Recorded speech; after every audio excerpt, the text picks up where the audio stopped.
New Zealand is very much a sailing country. Our nickname of New Zealand is Land of the Long White Cloud, and then another one for Auckland, the city I'm from, is the city of sail. So we're, I guess, very much a beach-going, ocean-going nation because we have such a long coastline. You can't ever get very far from the coast.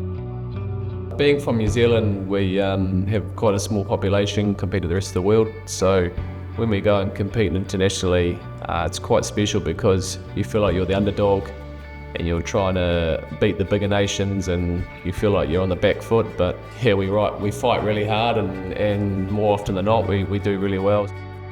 They have a very simple approach to things and the teamwork is driven by a cultural approach.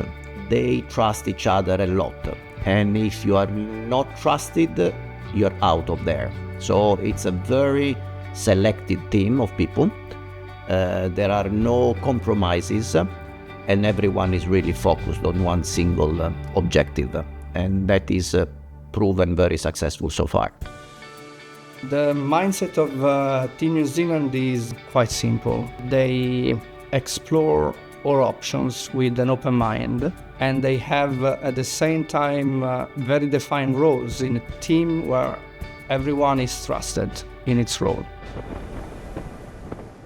The combination of these first two normally gives them an edge by having the ability to develop multiple options faster. Then they also design for their sailors.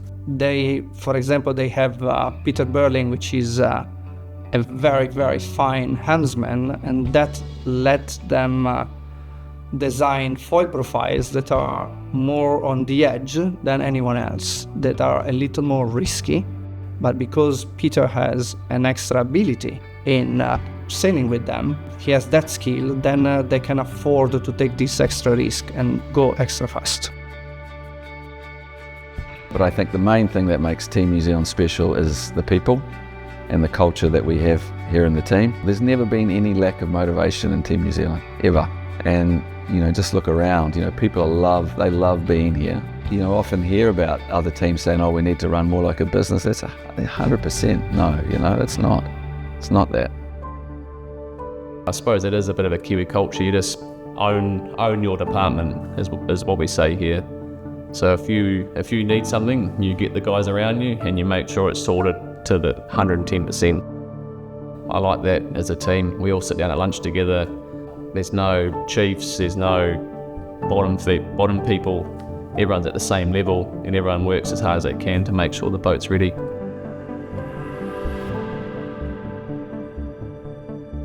Sort of involved with the big picture of it, a cycler or even any other sailors, they're down there like it's their boat as much as anyone else's, like if it's clean and it's ready to go, and if they're helping out a boat builder by sweeping up or sanding something, then that just makes everything better, So, we've set the team up in such a way that we do have a lot of meetings, we do have a lot of discussions, but I don't think there's anyone here that ever feels that they don't have an ability to contribute, an ability to say something or be involved. Like if you want to be involved, you can get involved. So there's that culture of if you've got something to say, don't be scared to say it. Even if it's silly, say it. Every day we sail, those conversations happen. But that's the key, setting up an environment where people can contribute and people feel as though they can put their thoughts forward and will be listened to. They never try to find excuses for their losses. They always try to analyze their losses and understand why it happened. It's not, it's almost never someone else's fault. And they try to always learn from mistakes and get better and better. The biggest contribution New Zealand has brought to the sailing community is the passion for sailing. The proof that if you really dedicate yourself and you are innovative, you can bring a lot to this community. And so they've always innovated into this world, bringing a lot of evolution and revolution, so making sailing more and more modern over time.